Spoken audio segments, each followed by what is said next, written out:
Caitlin Clark has just been slapped in the face by her own peers in the 2025 WNBA All-Star voting, and here's where it gets even crazier. Stick around because this next part is huge.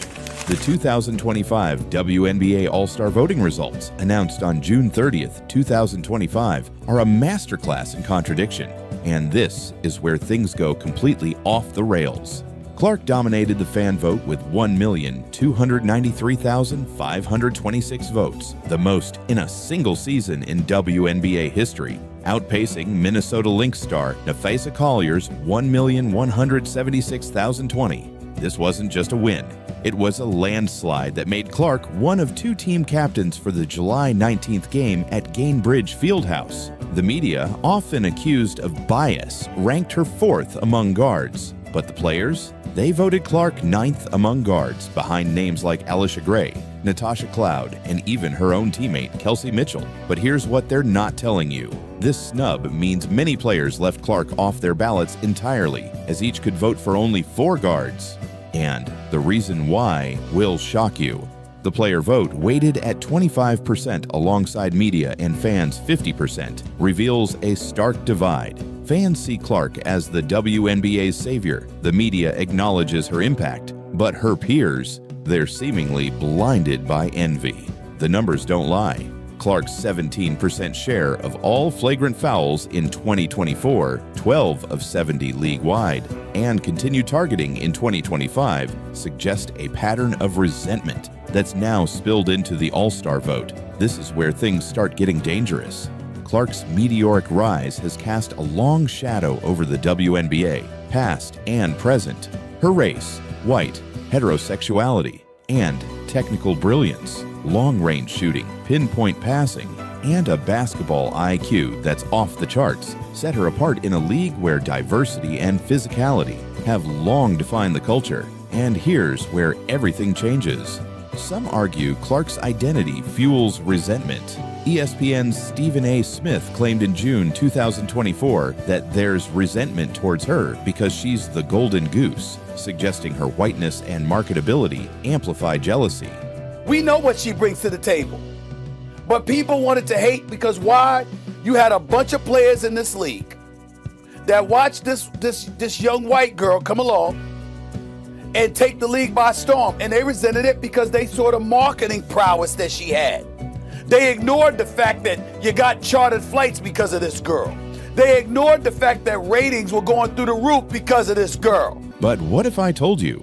That's not the worst part. Clark's heterosexuality has also been weaponized in narratives, with some fans claiming her traditional image, complete with a public relationship with Connor McCaffrey, clashes with the WNBA's progressive ethos. And the consequences? They were brutal, despite her efforts to fit in, praising veterans, deflecting credit, and avoiding controversy. Clark's peers seemed to reject her. Former player Candace Parker's silence on Clark's impact, contrasted with her vocal support for Aja Wilson, fuels this narrative. And this part, it changes everything. Clark's technical gifts, averaging 18.2 points, 8.9 assists, and 5.0 rebounds in 2025, despite missing 7 games, place her in a league of her own. Yet her peers rank her below guards like Brittany Sykes, who averages 20.5 points but lacks Clark's playmaking. This is where it gets really interesting. The WNBA's inability to harness Clark's momentum is a self-inflicted wound of epic proportions. And here's where things go completely off script. In 2024, Clark drove a 170% increase in viewership, with her games averaging 9.9 million viewers compared to the league's 5.8 million overall per ESPN. Her presence boosted ticket sales by 30% league-wide, with the Fever's home games selling out 90% of the time. When Clark missed 7 games in June 2025 due to a quad strain and groin injury, ratings crashed 55%, dropping to 4.5 million viewers, and ticket sales for non-Fever games fell over 30% per Sportico. But what happens next is truly insane. These numbers prove Clark, not the rookie class or veterans like Wilson, is the WNBA's primary draw. And the craziest part? It's 100% real. The league's $200 million annual media deal, finalized in 2024, owes much to Clark's halo effect. Her all-star voting numbers tell the story. In 2023, before Clark's arrival, Aja Wilson led with 95,860 votes. In 2024, Clark garnered 700,735. In 2025, she hit 1,293,526, a 13-fold increase in fan engagement. But here's something most people completely miss. The WNBA's financials remain dire, with a reported $40 million loss in 2024, its most profitable season. Why?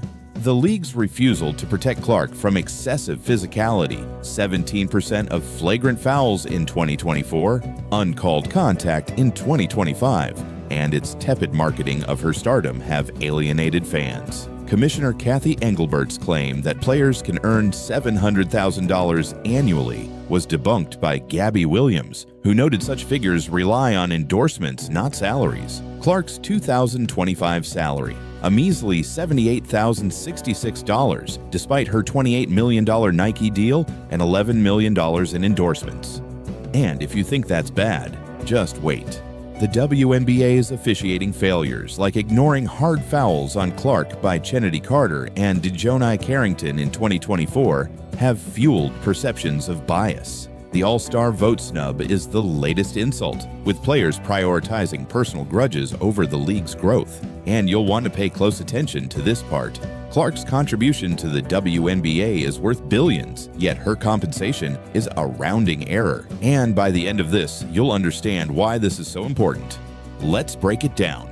Clark's 9.9 million average viewers in 2024 translated to $50 million in additional ad revenue, per Nielsen estimates. Her 30% ticket sales boost added $20 million league-wide, based on Sportico's $66 million total ticket revenue. Her all-star voting surge, 1.3 million versus 95,860 in 2023, reflects a fan base that's doubled sponsorship interest, contributing to the $200 million media deal. Conservatively, Clark's direct and indirect impact added $1 billion in brand value to the WNBA over 2 years. In the NBA, LeBron James earns $48.7 million annually, reflecting his revenue-driving power. Clark's impact surpasses LeBron's relative to their league's sizes. NBA revenue is $10 billion versus WNBA's $200 million. If LeBron's salary is 0.49% of NBA revenue, Clark's should be 0.49% of $1 billion in added WNBA value, $4.9 million annually, minimum. Add her global marketability, Nike's $28 million deal, and a fair salary could hit $10 million, aligning with top European League offers, $1.5 to $3 million. Clark's $11 million in endorsements, Gatorade State Farm, dwarfs her WNBA pay, but her peers benefit from her halo effect. Charter flights introduced in 2024 at $25 million annually, and salary increases. The CBA opt-out aims for 20% raises are Clark-driven perks. Yet, her salary remains below $80,000, and that's where things take a wild turn. A fair contract reflecting her billion-dollar impact should include a $5 to $10 million base, 10% of fever ticket revenue, $1 million, and 5% of league media revenue, $10 million, totaling $16 to $21 million annually. And the best part? We're just getting started. Clark's underpayment is a symptom of the WNBA's failure to monetize her stardom. Instead of marketing her as the face of the league, they let players snub her in votes and fouls, while veterans like Wilson, 2024 MVP, and Stuart hog the spotlight. But wait, this next part is what really matters. The WNBA's $40 million loss proves they're not just failing Clark, they're failing themselves. This is where things go from bad to worse. The WNBA's players, past and present, bask in Clark's glow, but refuse to acknowledge it. And here's where things go completely off the rails. Charter flights, sold-out arenas, and a new CBA with higher salaries are direct results of Clark's arrival, yet players like Carter, infamous for her 2024 body check, and Sykes, who outranked Clark in all-star votes, would rather post TikTok dances than give credit. And the truth behind this, it's absolutely insane. Aja Wilson's 2024 MVP speech barely mentioned Clark. despite Clark's games against the Aces drawing 12 million viewers. Diana Taurasi's 2024 comment that Clark would face a reality check in the WNBA age like milk, as Clark shattered assist records and led the Fever to the playoffs. And that's when I discovered something shocking. The All-Star vote snub isn't isolated. In 2024, players like Angel Reese downplayed Clark's impact, claiming the rookie class, not Clark alone, drove viewership. The data disagrees. 18 of 21 games with over 1 million viewers featured Clark's Fever. And if you think that's shocking, wait until you see this. Posts on ex-highlight players' social media antics, twerking videos, cryptic shade, while Clark grinds through injuries, quad strain, groin issue, and physicality, 17% of 2024 flagrant fouls. WNBA players hate Clark for being white, straight, and better. They'll take her charter flights, but vote her ninth. And the final twist, it's something no one expected. Clark's response to the snub was pure class. In a June 30th, 2025 interview, she said, "I'm just focused on playing basketball. The fan support means everything, and I'm excited to captain the All-Star game." Her grace under fire only widens the gap between her and her peers, who seem more interested in petty rivalries than league growth. You'll want to see this through to the end. Trust me. And here's where it gets even more unbelievable. The WNBA stands at a crossroads. Clark's 1.3 million All-Star votes, 55% ratings boost, and $1 billion brand value addition are undeniable. Yet the league's players and leadership fumble the bag. This next part is where it all falls apart. By allowing physical targeting and peer snubs, the WNBA risks alienating Clark's fan base, which drove a 13-fold voting increase. The $40 million loss in 2024, despite record viewership, screams mismanagement. And that's where everything clicked into place. The league must act. Protect Clark with stricter officiating, market her as the face of the WNBA, and overhaul the CBA to pay her what she's worth, $16 to $21 million annually. But what happens next will change everything. If players continue to snub her, fueled by jealousy over her race, heterosexuality, or talent, the WNBA will squander its biggest opportunity since its 1997 debut.